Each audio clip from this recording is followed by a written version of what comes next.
market. And black people and people of color, we take possessory interest with no investment in black companies, black shows, black everything. We do. And until we match up the possessory interest with our investment, then we can really complain. Right now, we just complain because we don't like the ad, and maybe the ad could have been done differently. But we got to take ownership, not just an interest in these companies, if we want them to last as African American market. And black people and people of color, we take possessory interest with no investment in black companies, black shows, black everything. We do. And until we match up the possessory interest with our investment, then we can really complain. Right now, we just complain because we don't like the ad, and maybe the ad could have been done differently. But we got to take ownership, not just an interest in these companies, if we want them to last as African American. Okay, let me try this again. All right, so I could have been this brother's spokesperson, right? Because he said everything I said. I didn't even do that much research or whatever. It's just all surface level stuff, right? And I'm listening to all the different videos on YouTube too, and it's the same arguments being made. He clarified, no, we did not change our product so that white women can use it. I said that in my other video, previous one, that would have been something that was a valid argument to complain about. He said we didn't do that. The ad was intentionally a series of 24 different women giving their stories about, you know, their hair problems and whatnot. It was not to intentionally compare redheads to black women or whatever. It was, yo, we acknowledge as a company that a lot of different women have their own issues with their hair, and we want to be the product on some kumbaya, you know, multicultural stuff. Yeah, you can use our product, right? So that's the second thing, right? That wasn't his goal to alienate or erase or anything like that, stupid, right? But out of the butthurtness of black women and the knee-jerk reaction, they all went to Twitter and got on their Twitter fingers, making complaints as if they wore it like in a stock room or something, like up on a board, like they're controlling members of the board, and they're making demands and things like, you shouldn't have did this, you shouldn't have did that. Like, no, just wait a minute. Like, watch all the other ads first. Like, you know, relax.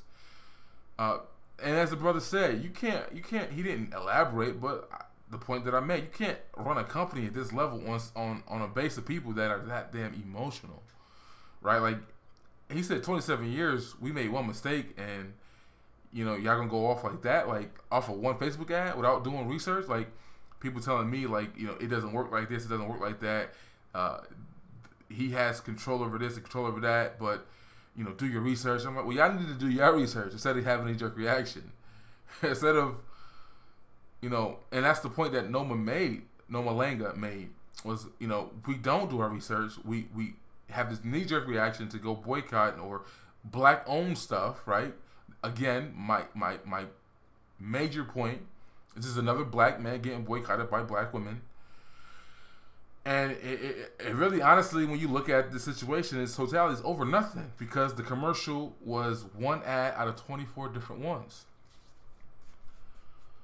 But it is what it is. The whole point of me even addressing this conversation is I'm talking to black men. This is how they respond. This is how they act. This is how emotional it is. You have to make the decision, because yes, we understand there's problems with promotion and validation and all the other stuff, but you gotta look, it's like, yo, can you take the risk and want to demographically market to a group of people that respond this way to small controversies? Even if you had receipts and you had 27 years of, yo, we've been supportive of black women, we've been in a relationship that, you know, it doesn't make any sense to me. It's almost like they're acting like a chick who was in an abusive relationship her whole life, and she finally gets with a new guy, and she's taking all the shit out on him. Like, that's how women are reacting now with retail and businesses when it comes to black men and the black men's own stuff that they own. Not with other groups, not with other people's stuff, right? We're not doing that to other groups. We're not. People could say, well, we could walk with you at the same time. I agree. You can. But you're not really doing that. You're not boycotting these other groups and other people. You're not doing it. It's just that real. He also mentioned that,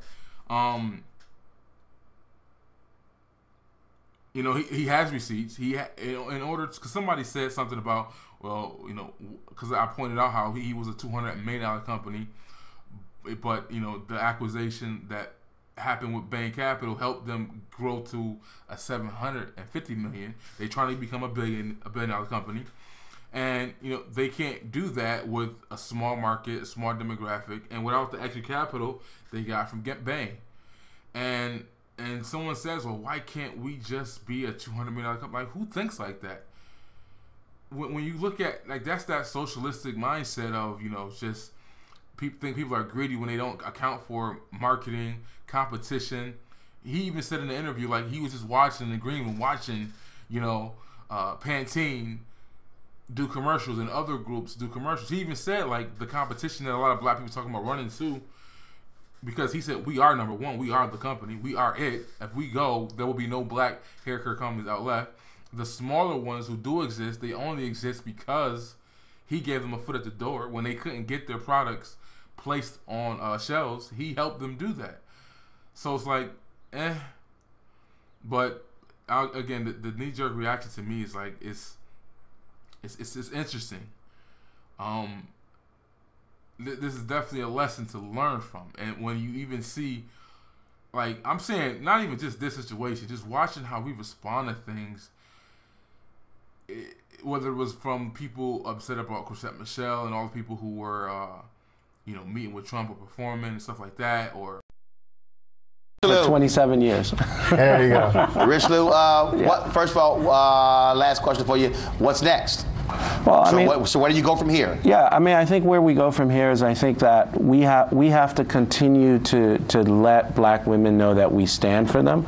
We have to continue to let them know why we have to grow. We have to continue to let them know why it's important that they support a company like ours that actually invests in our communities and that are building careers and brands and businesses in our communities. And look, every once in a while we're going to slip. But when we slip, you can't throw out 27 years of hard work over one slip, right? We own up to it. We're not hiding from it. This was not executed the way that we intended, although we are being very clear that in order for us to stay relevant, we have to grow, and we service need states and all hair types, and we're going to continue to focus on serving those need states and hair type with African women and their needs at the core of our brand and our business. But you cannot erase what we've done for this community over 27 years because we had a slippage in a Facebook post, right? The world cannot be that unforgiving or that critical of people that are working to support them day in and day out. And I think for us, this is a much bigger conversation than a post, and it's about how we preserve our culture. It's about how we move it forward. It's about how we own our culture in beauty, because we're the only ones there. I don't know that folks realize that. Yes, there are other brands that have now come into this space that are black owned and entrepreneurial, but we opened the door for them. They didn't have an opportunity to get in there up until we opened the door. And not only did we open the door for them by being there, we actively went out and sought brands to bring into mass retail.